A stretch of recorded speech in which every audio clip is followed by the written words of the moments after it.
My name is Sarah Miller. I'm 29 years old. At Thanksgiving dinner, while the smell of turkey still filled the room, my father raised his voice over the clinking of glasses and shouted, "You're nothing but a leech. You can't stay here anymore." The table went dead silent. My mother buried her face in her plate, my brother Dan pretended to drink water, and not a single person spoke up for me. In that moment, my world cracked in two. But what happened next not only exposed my family's darkest secret, but also changed my life forever. Before I continue, tell me in the comments where you're watching from. And don't forget to hit like and subscribe, because you won't believe what I discovered that night. When my mother lost her job at the state bank, the pink slip looked almost polite, two bland paragraphs that erased 22 years of her life. She came home with a cardboard box of framed photos and a stapler she swore felt better than the one here, set it on the kitchen table, and folded into herself. That was the week the numbers in my head stopped being future plans and started being survival math. Rent, mortgage, utilities, groceries, gas, co-pays, mom's blood pressure meds, dad's work boots, Dan's textbooks, every line item slid toward me like bills shoved across a diner counter. I was a real estate agent at a small agency tucked between a nail salon and a vape shop. We sold starter homes no one bragged about, condos with thin walls, and the occasional fixer-upper with good bones that still smelled like someone's old dog. My commissions came in spurts. A good June could glow with possibility. A dead February could make peanut butter dinners. I had a separate savings account, my someday fund, for a car that didn't rattle, a studio of my own, maybe even night classes. It began to melt, slow at first, then like ice under a blow dryer. At home, money became a battlefield. I paid the electric in my name because the shut-off warning was orange and too loud to ignore. I paid the internet because Dan needed it for community college classes and Mom streamed beauty bloggers on weekends to avoid the stares. I picked up Mom's lisinopril and statins at CVS and learned which discount card shaved the most off the total. I kept an envelope for loose receipts, Walgreens, Kroger, the HVAC guy who came in July when the old unit coughed hot air. Dad worked as an electrician, union card folded soft in his wallet. He left before sunrise in a truck that needed alignment and came home smelling like copper and dust. His checks covered the mortgage if nothing else went wrong. But things went wrong with a kind of cruel rhythm, brake pads, a crown for Mom's molar, the water heater that left us showering in short yelps. So I kept stepping in. Every time I tapped my card, I told myself I was buying time, a month for Mom to find another job, a semester for Dan, a season for Dad's overtime to kick in. I didn't notice how the boundary between helping and carrying had already dissolved. What I also didn't notice, not right away, was the way Dad's shoulders changed. The first time he snapped, it slid past me like static. "You can't just act like the boss because you're paying a few bills," he muttered when I asked him to send meter readings on time. A few bills. I let it go. He'd had a long day. A guy at the site had fallen through a ladder. Everyone was tense. But then I heard it again, sharper. "You handle the internet. Suddenly you think you run the place." The word run held something sour. I tried to be gentle. I told him no one was running anything. I told him it was our home, not my office. I told him we were a team. He nodded without meeting my eyes, then turned the TV louder. Later, I found out he'd unplugged the router when he thought Dan spent too much time playing online games. The internet bill was mine. The power to pull the plug felt like his. Money has a way of exposing the fault lines beneath the tile. Mom, who used to keep the checkbook as neat as her manicure, began leaving stacks of mail unopened, as if not seeing the balances could soften them. I would sit with her on Tuesday nights and sort envelopes, blue logos to the left, red to the right, the ones with windows face up so I could scan amounts. She thanked me with casseroles and the soft touch of her hand on my cheek, and yet she flinched whenever Dad made a joke about women and money, which he did more often now, as if laughter could glue back his pride. My phone notes were filled with dates and due amounts. My calendar reminders chimed like tiny alarms. I negotiated with customer service reps in cheerful voices, asking for one more extension, a better plan, a fee waived if I signed up for autopay. When my car needed new tires, I bought 2 now and promised the other 2 soon. But soon became a cliff I kept backing away from. The strangest part was how paying made me quieter. I stopped arguing about small things, whose turn it was to unload the dishwasher, Dad's habit of leaving his boots in the hallway, Dan's wet towels. I stopped because I was afraid that if I demanded fairness in chores, someone would say, then stop paying. And I couldn't. Not when Mom cried over the pharmacy counter because the copay was higher this month. Not when the electric company mentioned a deposit we couldn't afford to add. But for Dad, each payment drew red lines on a map I couldn't see. You think just because you cover the Wi-Fi you get to tell me when to come home, he snapped after a Friday at the bar with the guys. You think because you paid for the air conditioner you can set it to 68 in August like we're made of money? The sentences started with "you think" and ended with the heat rising in his face. I tried to explain thermostats and kilowatts and the medical advice about Mom avoiding heat. But he heard only control. While I meant care. We kept missing each other like trains on different tracks. The agency wasn't glamorous. I staged listings with Dollar Tree vases and fake eucalyptus, wrote sunny descriptions for cracked driveways, and smiled through open houses where no one signed in. My boss, Kimberly, believed in positive vibrations and low overhead. I wore the same navy blazer to everything and kept a granola bar in the inside pocket in case his showing ran long. On good months, I put $300 into my someday fund, then pulled $280 out the next week because the water bill had spiked or Dan's campus fees were surprise mandatory. The bank app felt like a mood ring green for 12 hours, then back to the anxious orange of almost. I tried boundaries. I told myself I would only cover essentials, lights, heat, medicine. Essentials turned out to be a moving target. The TV felt essential when Mom couldn't sleep. The car insurance felt essential when Dad picked up an extra shift. Even decent coffee felt essential when I woke at 6 a.m. to bake chicken and rice for the week because takeout had become a luxury. The church ladies asked how we were doing, and Mom said blessed while squeezing my hand. Dad's friends slapped his back and called him a provider, and I bit my tongue so hard I tasted metal. I didn't argue after my father called me a parasite and told me to get out. The forks were still clinking as I pushed back my chair, the gravy boat wobbling, my mother's eyes fixed on her plate as if the gold rim could swallow her whole. No one stopped me. Not Dan, not my aunts or cousins, not even the neighbor who always brought the sweet potato casserole and unsolicited advice. I went upstairs with that strange numbness that feels like quiet but is really panic. My room looked the same as it had that morning, bed made, realtor's tote under the desk, a sweater still hanging from the closet door where I'd left it to air. I pulled out a duffel and started scooping my life into it. Jeans, the good blazer for showings, the notebook where I tracked bills and passwords. I moved fast because moving slowly would mean thinking, and thinking would mean crying, and I couldn't do that yet. On my second trip down the hall, I noticed the attic door wasn't quite flush. The string dangled, brushing the frame. Dad had been up there earlier in the week, looking for the turkey roasting pan Mom swore she didn't give away. A draft shivered across my forearms. I tugged the string, lowered the narrow stairs, and climbed just high enough to slide a plastic tote toward me, the one labeled receipts/manuals. That box had saved us more than once. Warranty numbers, the HVAC guy's magnet, the booklet for the dishwasher with the page about resetting it when it beeped at 3 a.m. I figured I'd grab it and sort later at Amy's, wherever I landed tonight. The tote's lid was stubborn. When it finally snapped free, paper smell breathed out dust and ink and a faint whiff of cinnamon from last year's candles. Right on top, not manuals at all, but an envelope thick with recent mail. A Sharpie had scrawled, "Statements." I would not have opened it, except my name leapt out first on an old electric bill, Sarah Miller, account holder, and behind it, a pharmacy printout with my card last four. I slid one statement out, then another. The logo was clean and blue, the account number partially masked. The name printed at the top, Brian Miller. Not joint, not household. Just him. My pulse picked up.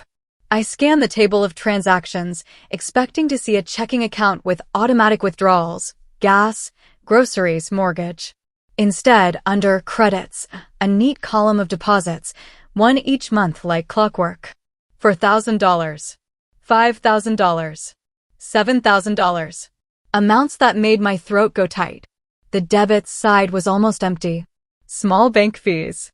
One withdrawal for $40 at an ATM. Everything else just sat, growing. I counted the months. 10 pages, a year of deposits if you started in December. The earliest showed a starting balance of $2,300. By last month, the total sat at a number that made me sit on the attic step because my knees didn't feel reliable. My father, whose checks barely covered the mortgage, who rolled coins for coffee on Fridays, had been stashing away several $1,000s a month while I was draining my savings to keep the lights on.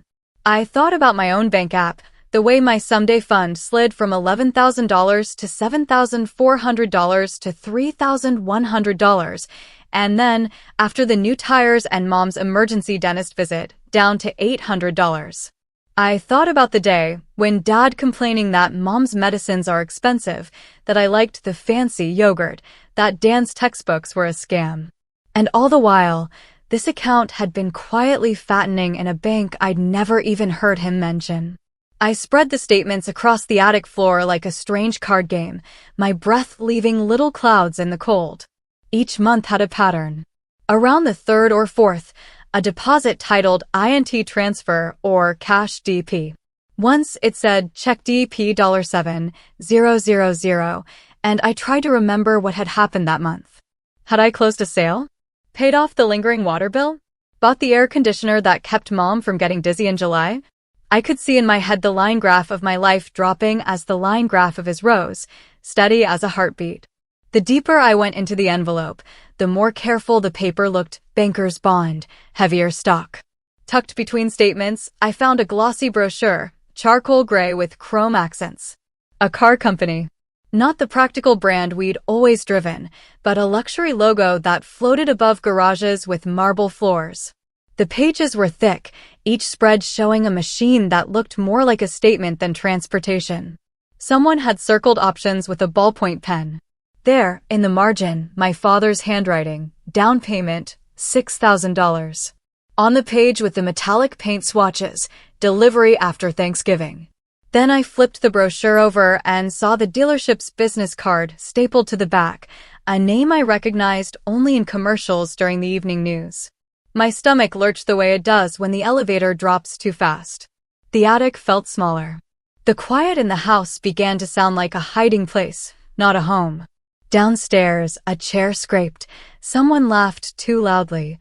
A fork hit a plate. Inside me, something gave, the kind of silent snap you only feel once.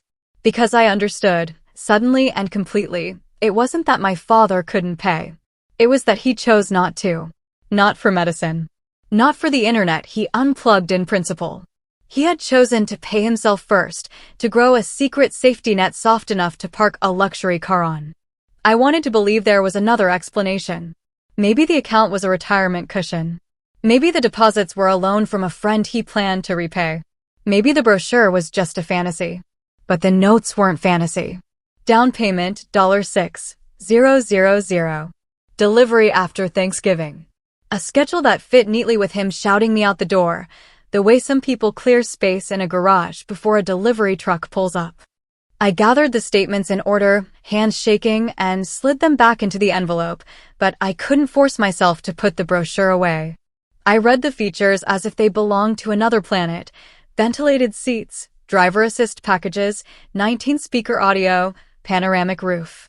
I thought of Mom sitting at the kitchen table rubbing her jaw because she didn't want to spend extra for the crown the dentist recommended. A floorboard popped near the attic opening and I froze, listening. No one called my name. The house exhaled again. I slipped the envelope under my sweater, the cardboard cool against my skin, and descended the creaking steps, closing the ladder gently and nudging it until the hatch sat flush. In the hallway, the family photos watched from their frames, Christmases with matching pajamas, Dan's graduation cap, my mother younger and laughing in a sundress. I felt like a stranger on a museum tour. In my room, I locked the door, an old habit from high school I'd outgrown, and sat on the edge of the bed. I spread the statements again, smoothing the curl at the edges. My father's name stared back at me on every page. But it wasn't the money alone that made my heart pound in my throat. Downstairs, someone knocked over a glass, and everyone erupted in the kind of laughter that is really relief. I zipped my duffel, tucked the envelope deep inside, and stood. The house had always creaked, but now every sound felt like a verdict. The morning after Thanksgiving felt like the house had a hangover. The air was stale with yesterday's unsaid words. I lay awake on top of the covers in the same clothes I'd packed in the night before, my duffel on the floor like a stray dog that refused to leave.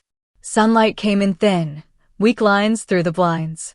I was practicing how to breathe without feeling the pinch in my ribs when I heard the softest knock, 3 quick taps that sounded like an apology. "Come in," I said, though my voice hardly sounded like mine. The door opened just enough for Dan's mop of hair to appear. He lingered in the gap, eyes on the carpet, fingers worrying the frayed cuff of his hoodie. He looked like he wanted to melt into the doorframe. "Hey," I offered, gentle, as if he were a skittish animal I didn't want to scare off. He stepped inside and shut the door with his heel.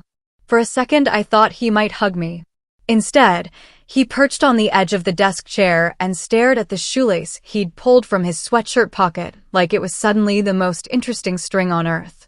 Silence swelled between us, filling the room, touching everything I'd already put in the bag. "I should have told you," he blurted, and the shoelace snapped in his hands. I waited. I didn't pressure him. I didn't have the strength for questions that might alter the ground again. He swallowed, and finally raised his eyes to a point several inches to the left of my face. "A month ago," he said, each word careful. I overheard them. "Mom and Dad. In the kitchen. They were talking about you." My throat tightened. "About what I pay?" I managed. He nodded once, quick, like a guilty admission. "About getting you out." The words fell between us and lay there, heavy. "The plan was to wait until you covered the November bills," he continued, voice softening with shame, and then his mouth twisted as if the next word tasted bad. "Then get rid of you." Something in me went hollow. Of all the things I'd felt in the last 24 hours, heat, shock, rage, this new feeling was colder. "Dad said it," Dan whispered. He said, "After she takes care of November, we're done letting her act like she owns the place." He flinched at his own imitation, as if quoting it could summon Dad to the doorway. "He said you were making him look bad. That you'd gotten too comfortable here. He wanted it to be public. Like last night. So people would know." I thought of the envelope upstairs, the deposits, the circles around the luxury car. Suddenly every chair scrape and every clink from dinner had a caption under it I hadn't noticed before. Dan's knee bounced. He pressed his palms down on his thighs to stop it. "I wanted to tell you," he said, eyes finally meeting mine. "I swear I did." But his gaze slid to the closed door. "He told me if I warned you, I could pack my stuff right along with you." He said. The words got stuck. He forced them out. He said he'd make sure I regretted it. How? My voice surprised me, flat, not dramatic. Facts had become my only oxygen. Dan's face creased. "He said I'd feel it," he murmured. His exact words. He rubbed his forearm without thinking, and I noticed faint yellowing bruises I hadn't seen under the winter light. "I don't think he meant." "I don't know. He exhaled. "I was scared, Sarah." Something hot and protective surged under my ribs, a flare I hadn't expected. At the same time, the betrayal tunneled deeper. Fear explained his silence, but didn't erase it. He reached into his pocket again and pulled out a folded piece of paper, edges softened by being handled too much. "There's more," he said. "About Mom." I took the paper and unfolded it. A receipt from a clinic, no, a med spa, the kind with a fern logo and minimalist font. The itemized list didn't say therapy. It said neurotoxin, 44 units, forehead, glabella, crow's feet. My stomach lurched.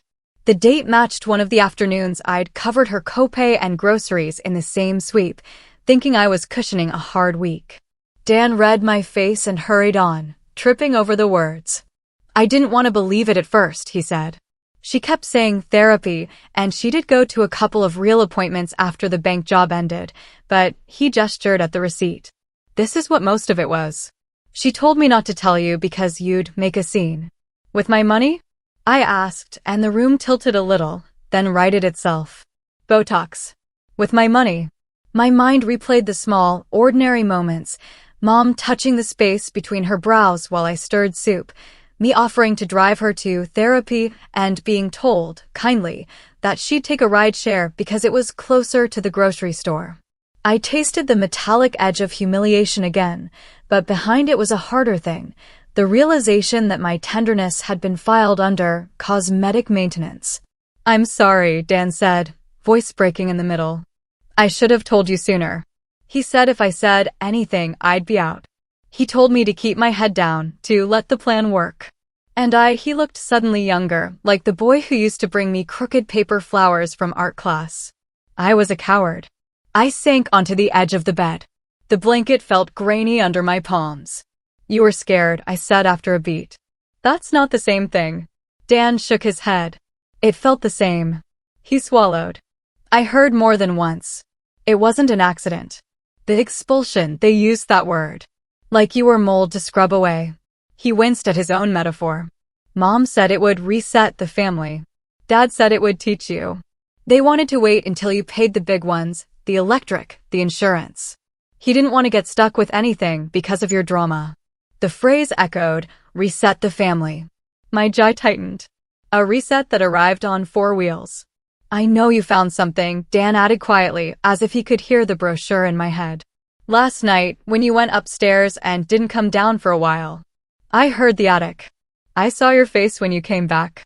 I slid the med spa receipt onto the duvet and pressed my thumb into a crease to make it stay flat. I found enough, I said. My voice wobbled on the last word, then steadied. Enough to understand. Dan's eyes shone. He scrubbed at them with the heel of his hand, embarrassed. I don't want to be them, he said. I want you to know I'm with you. Even if he glanced at the door again. Even if that means I end up on a couch somewhere for a while. The instinct to protect flared again, bright enough to light the corners of the room. You won't end up on a couch, I said. Not because you told me the truth. He nodded, relief and fear mixing in his expression. We sat in the quiet hum of the house, furnace kicking on, a truck downshifting a block away, the refrigerator clicking like a metronome. The ordinary sounds of a life that had been anything but ordinary. Thank you, I said finally. The words felt small compared to the risk he'd taken, but they were all I had that didn't tip into rage. For telling me. For not letting me walk out of here thinking I was crazy. Dan nodded like he understood the weight of that, even if he didn't know all of what I had found. He stood, seeming taller than when he'd come in. At the door, he paused, hand on the knob, and lowered his voice to a thread. Remember, I'm with you, he repeated. Whatever you do next. I won't be quiet again. He slipped out, the door closing with a soft click. I sat very still, the receipt and the truth side by side on the blanket, the space where my brother had been still warm. I didn't scream. I didn't throw plates or pack the car and vanish into the night. I made tea, sat on the edge of my bed, opened my notebook, and started a list. If my father wanted to rewrite the story of who carried this house, I would bring the original draft, footnotes included.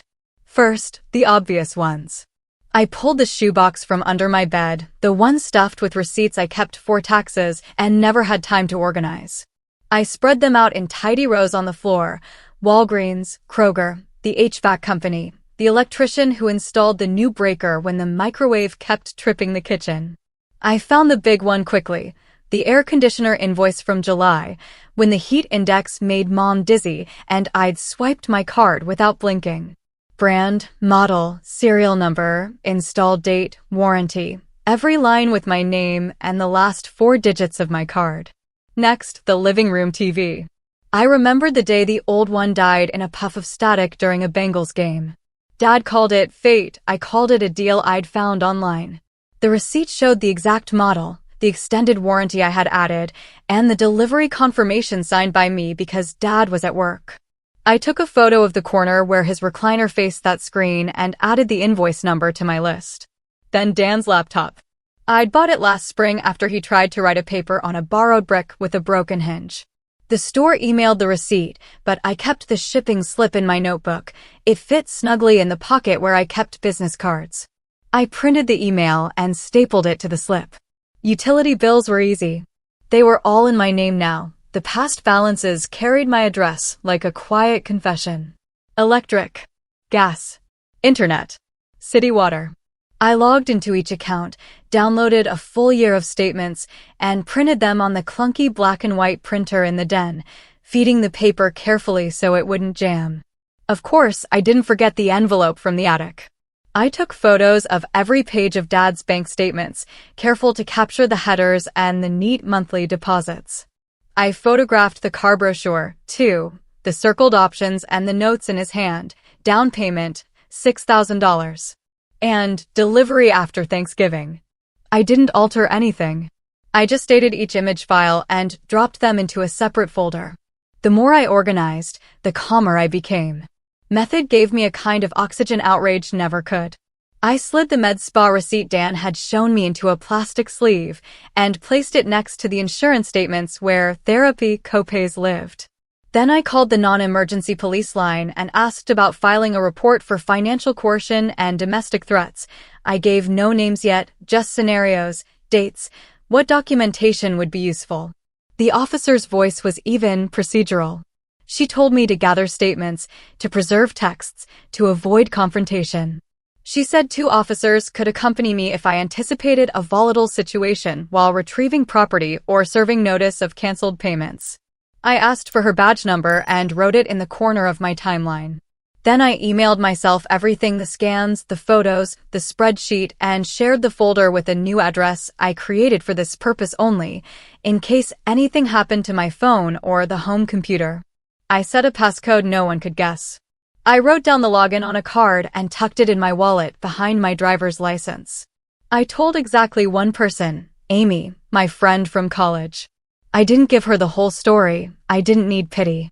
I asked if I could sleep on her couch for a few nights and if I could list her as an emergency contact for the officers if they needed a neutral witness. She said yes before I finished the sentence and told me to bring my favorite mug. That made me choke up more than I expected, someone making space for my small comforts when my own house had become an inventory of debts.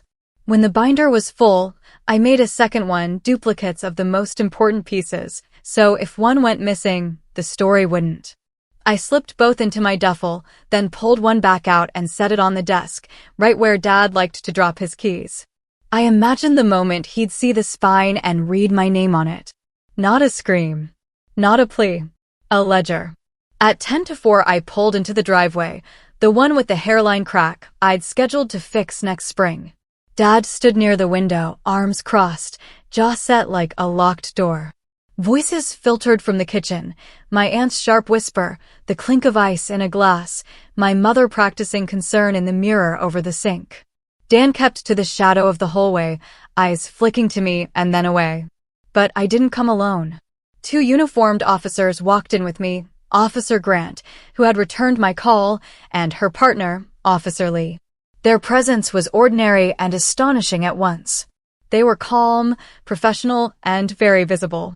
You could feel the oxygen change. "What is this?" my father demanded, already 2 shades redder.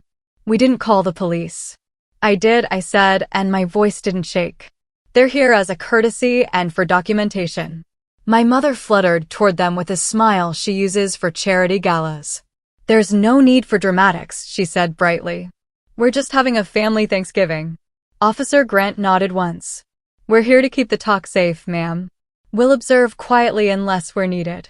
A movable hum traveled the room as relatives settled into seats. My Aunt Carol picked the corner of the couch nearest my mother. Uncle Mike took the recliner like he was chairing a committee.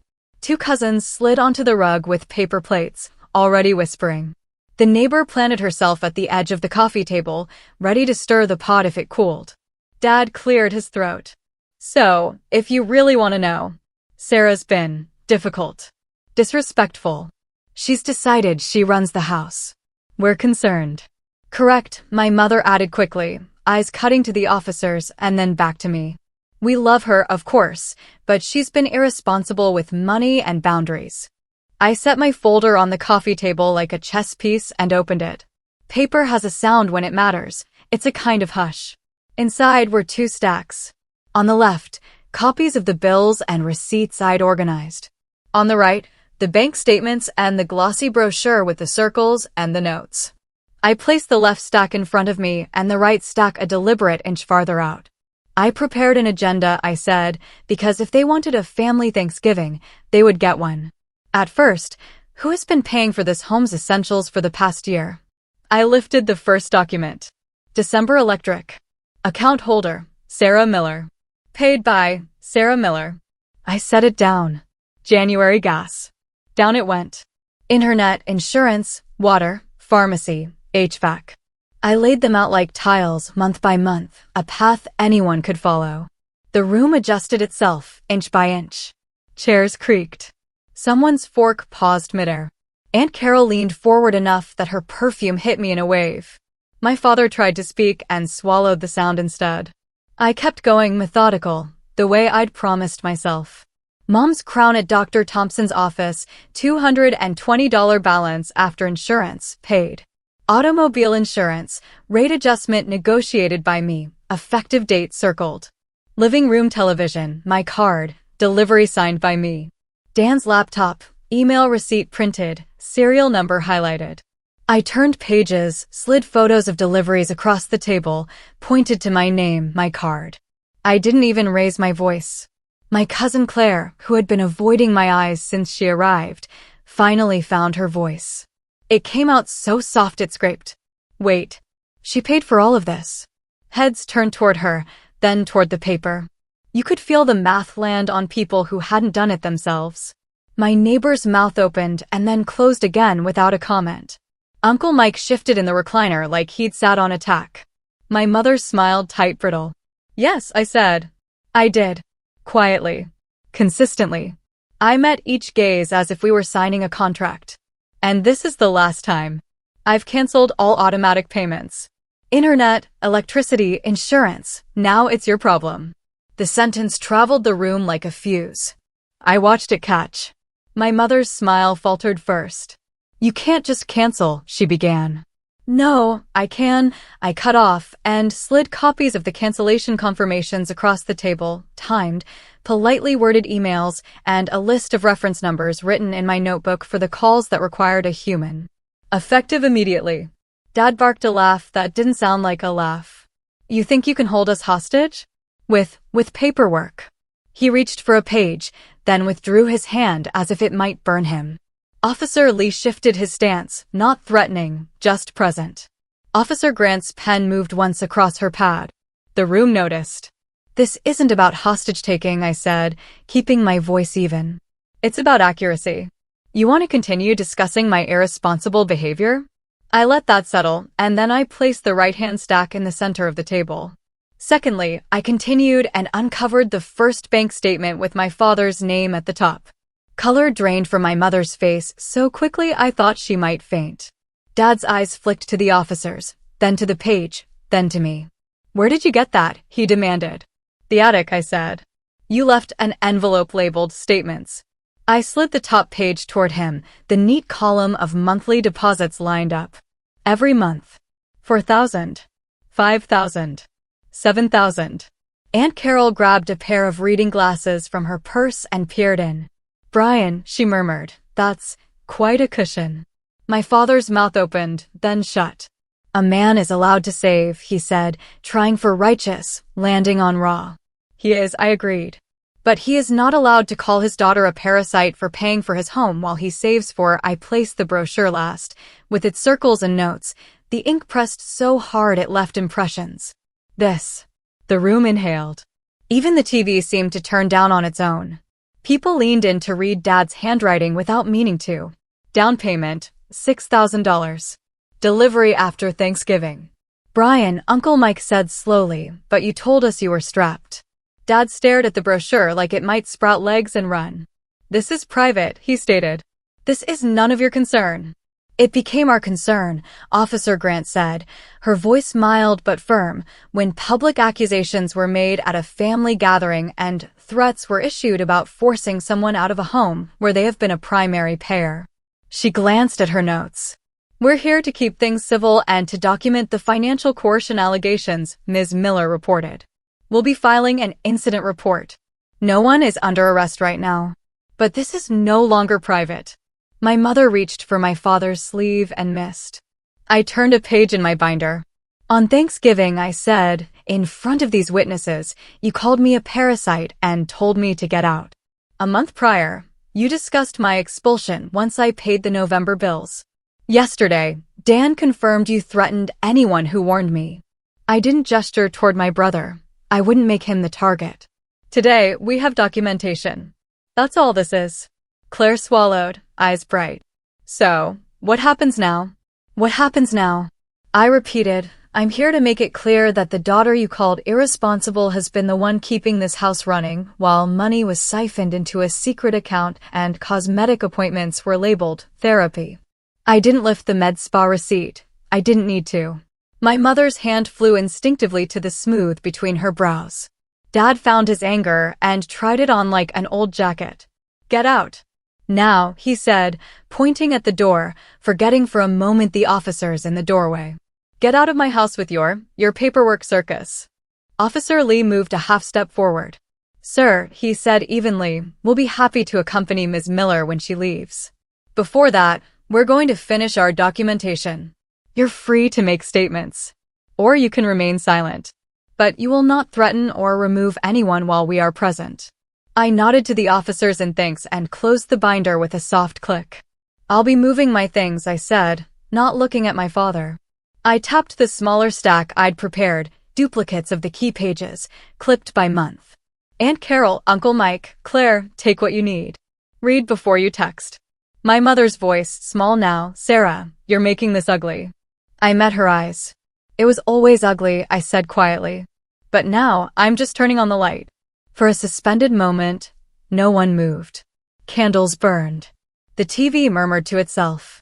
Somewhere, a neighbor's dog barked. Then paper rustled, my relatives reaching for copies they hadn't known they would want until the second their fingers touched the truth. Claire took a packet and hugged it to her chest like a borrowed book. Uncle Mike picked one up and set his reading glasses higher. The neighbor reached for one, then withdrew her hand and folded it in her lap. Officer Grant wrote our incident number on a card and placed it beside the folder. If anyone has text messages, emails, voicemails, or additional documents to add, you can email them directly to the report, she said. We'll note the cancellation of utilities and any prior threats. If there are further incidents, call us.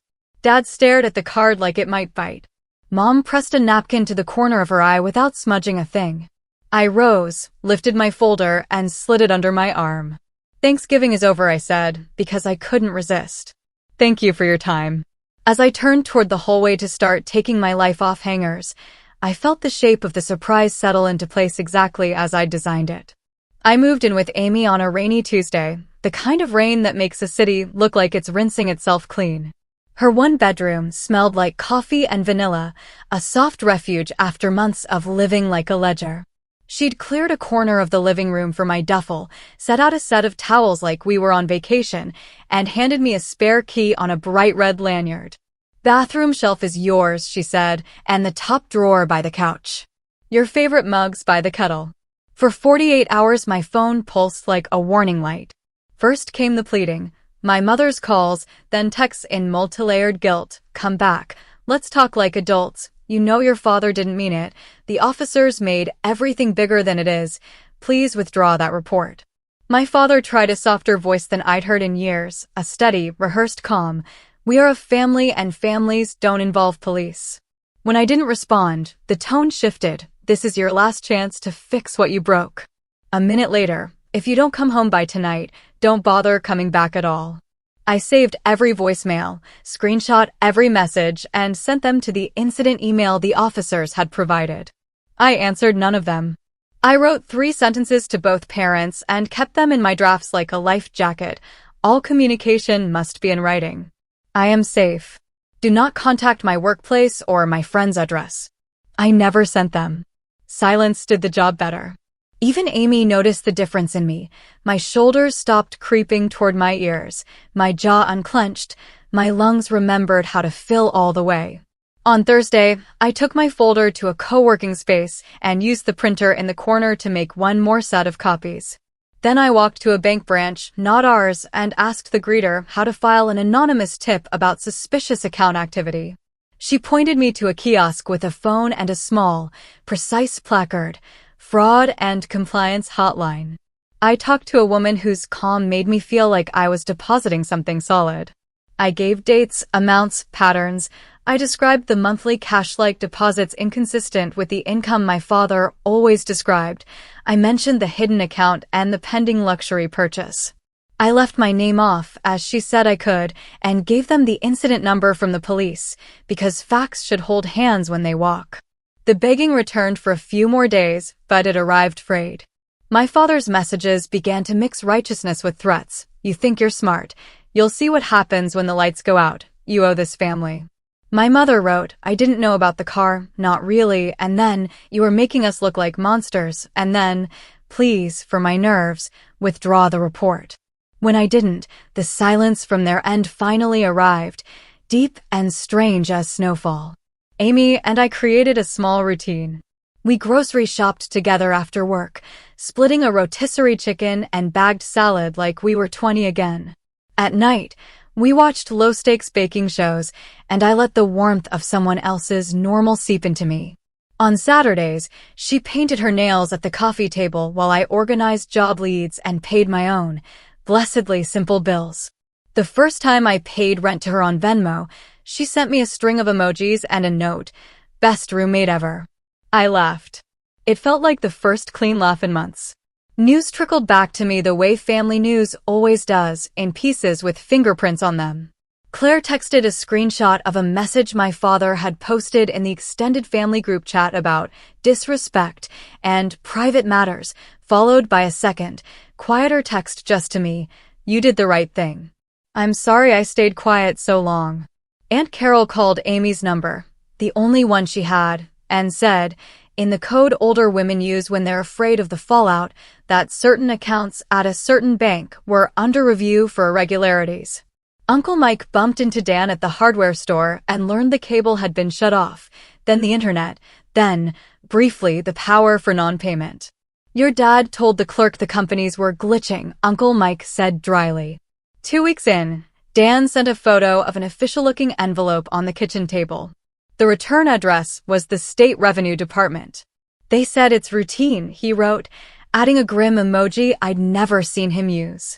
3 days later he called, voice tight. He's got a meeting next month, he said. Bank flags, tax review, something about cash reporting and side jobs. He's furious. Mom keeps saying it's all your fault. He stopped. But I know it's not. I didn't gloat. I didn't celebrate. I felt a complicated, heavy kind of relief. I forwarded Dan the incident number, told him to keep his own records, and reminded him he could stay with us if he needed to. He said he might take me up on it. In a whisper he added, you sleeping okay? I told him the truth. Better.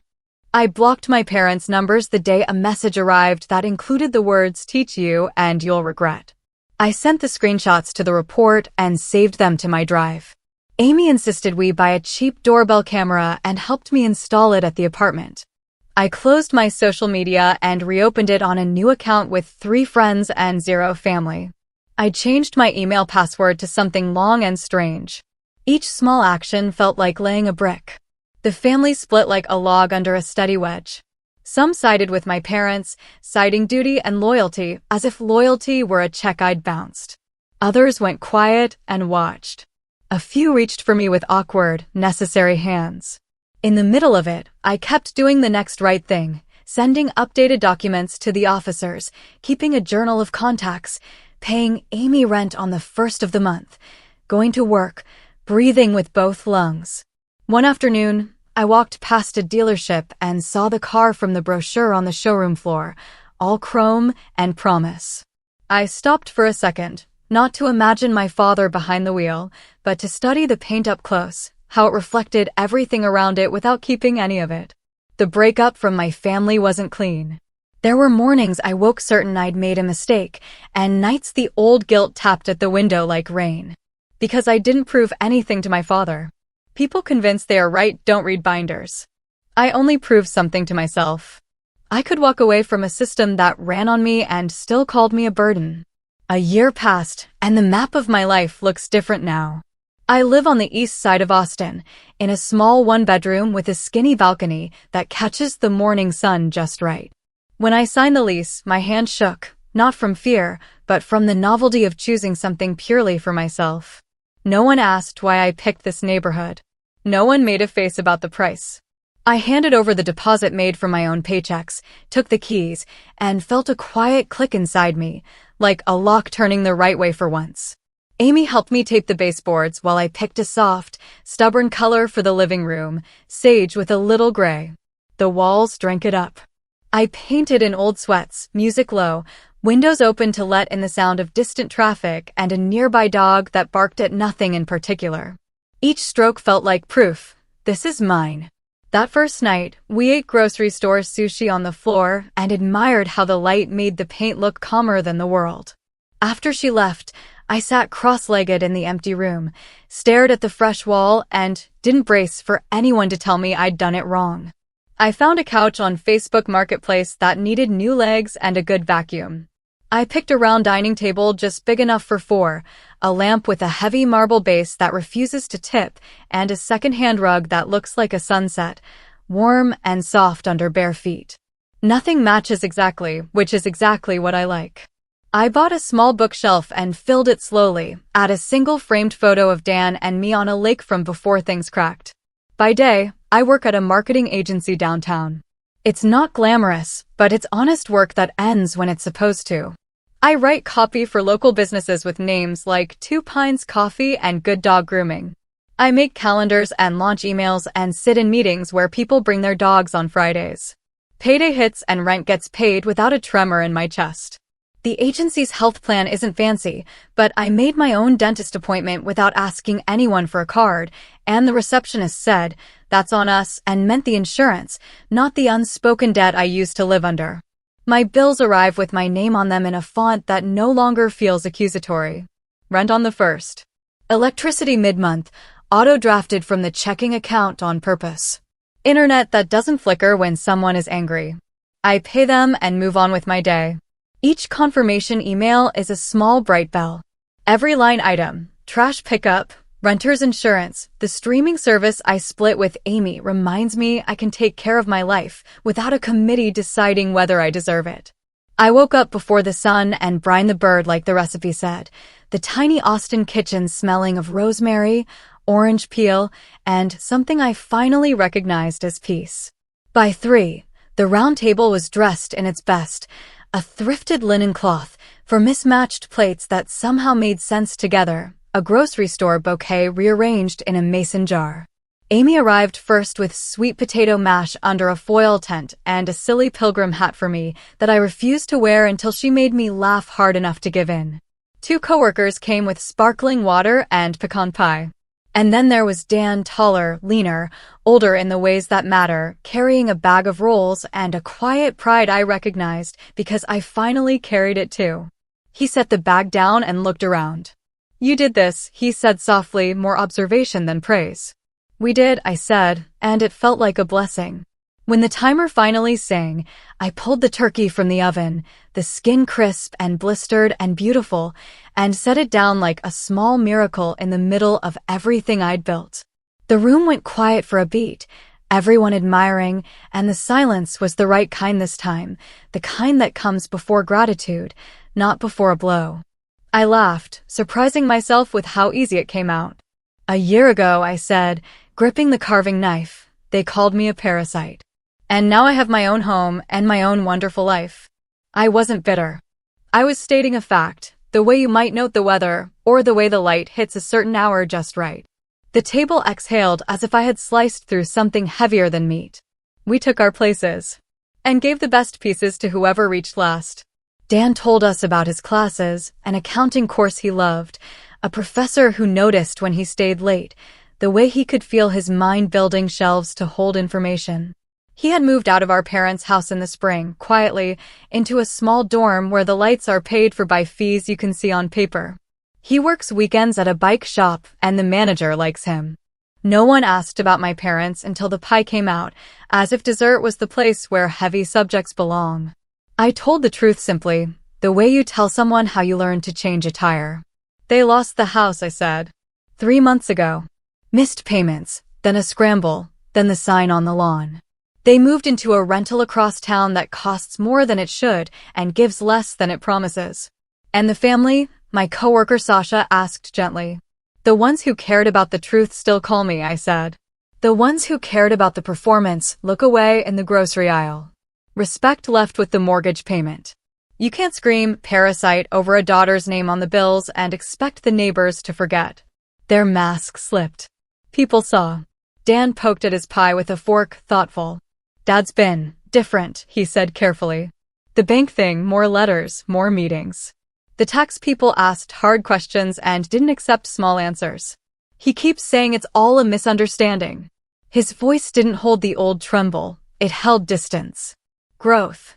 I nodded. My pleasant surprise had not been the scene itself, but its consequences. By leaving, I had turned off the tap they drank from and insisted on documentation. I had taken my receipts and my careful timeline and put them under lights they couldn't dim, police report numbers, case files, account flags. The officers did what officers do, wrote, filed, followed up. The bank did what banks do when the patterns don't add up, asked. The state did what the state does when deposits don't match claims, audited. None of it was dramatic up close. It was paper and patience. And then it was a different address on their driver's licenses and a different way people said their names in town. And now I am confident I will never let myself be used again. You can't let even your closest friends or family turn you into a resource, an ATM, or a servant whose existence is only justified by what she provides. Love isn't measured in bills paid or groceries carried home. It's measured in loyalty, care, and respect. My parents failed that test. They chose greed and pride over honesty and family unity. They lied, they manipulated, and when I stood up to them, they showed their true colors. It was painful, yes, but necessary. Do I regret cutting ties? No. I regret not doing it sooner. I regret every night I lay awake worrying how to make ends meet while they hid their secret savings. I regret the tears I cried thinking I was saving my family, when in reality I was just fueling their comfort while destroying my own future. But I don't regret the decision that changed everything, the decision to expose the truth and reclaim my life. And now I want to ask you, if your parents betrayed you the way mine did, would you give them a second chance? Or would you end the relationship for good? Write your answer in the comments below. I want to hear your own stories too. Sharing them might give strength to someone else who's still afraid to stand up for themselves.